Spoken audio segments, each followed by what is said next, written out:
राष्ट्र विभाजन योजना क्या थी? 1947 तक यहूदी आबादी फिलिस्तीन के 33% हिस्से तक पहुंच गई थी, लेकिन उनके पास केवल 6% भूमि थी। संयुक्त राष्ट्र ने संकल्प 181 को अपनाया, जिसने फिलिस्तीन को अरब और यहूदी राज्यों में विभाजित करने का आह्वान किया।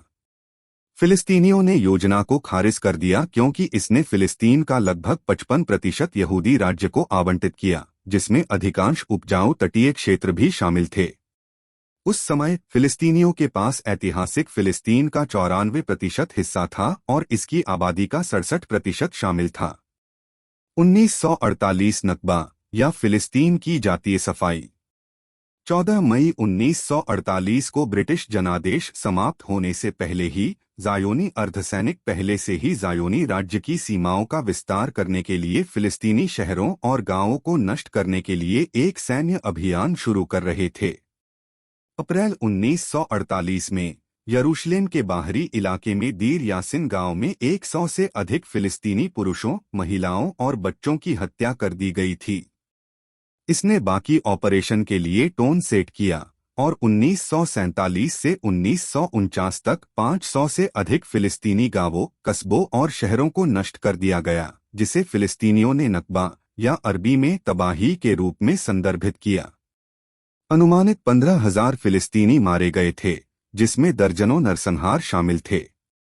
ज़ायोनी आंदोलन ने ऐतिहासिक फिलिस्तीन के 78% हिस्से पर कब्जा कर लिया। शेष 22% को अब कब्जे वाले वेस्ट बैंक और घिरे हुए गाजा पट्टी में विभाजित किया गया था। अनुमानित 7,50,000 फिलिस्तीनियों को अपने घरों से बाहर निकलने के लिए मजबूर किया गया था।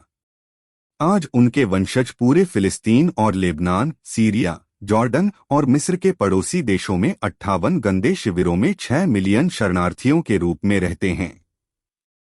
15 मई 1948 को इजरायल ने अपनी स्थापना की घोषणा की।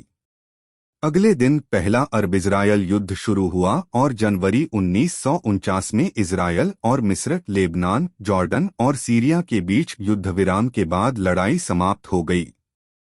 नकबा के बाद के साल कम से कम 1,50,000 फिलिस्तीनी इजरायल के नवनिर्मित राज्य में बने रहे और लगभग 20 वर्षों तक एक कसकर नियंत्रित सैन्य कब्जे के तहत रहे, इससे पहले कि उन्हें अंततः इजरायल की नागरिकता दी गई।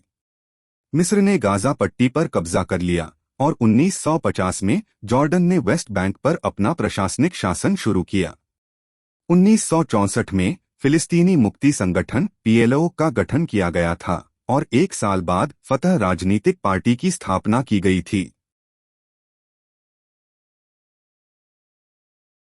नक्सा या 6 दिवसीय युद्ध और बस्तियां।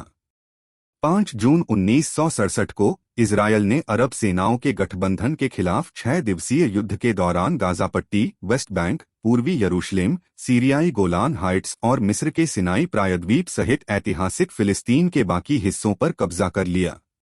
कुछ फिलिस्तीनियों के लिए इससे दूसरा मजबूर विस्थापन या नक्सा हुआ, जिसका अर्थ अरबी में झटका है। दिसंबर 1967 में फिलिस्तीन की मुक्ति के लिए मार्क्सवादी लेनिनवादी लोकप्रिय मोर्चा का गठन किया गया था। अगले दशक में वामपंथी समूहों द्वारा हमलों और विमान अपहरण की एक श्रृंखला ने फिलिस्तीनियों की दुर्दशा पर दुनिया का ध्यान आकर्षित किया। कब्जे वाले वेस्ट बैंक और गाजा पट्टी में बस्ती का निर्माण शुरू हुआ। यहूदी बसने वालों के साथ एक दोस्तरीय प्रणाली बनाई गई थी, जिसमें इजरायल के नागरिक होने के सभी अधिकार और विशेषाधिकार थे, जबकि फिलिस्तीनियों को एक सैन्य कब्जे के तहत रहना पड़ा जो उनके खिलाफ भेदभाव करता था और किसी भी प्रकार की राजनीतिक या नागरिक अभिव्यक्ति पर रोक लगाता था।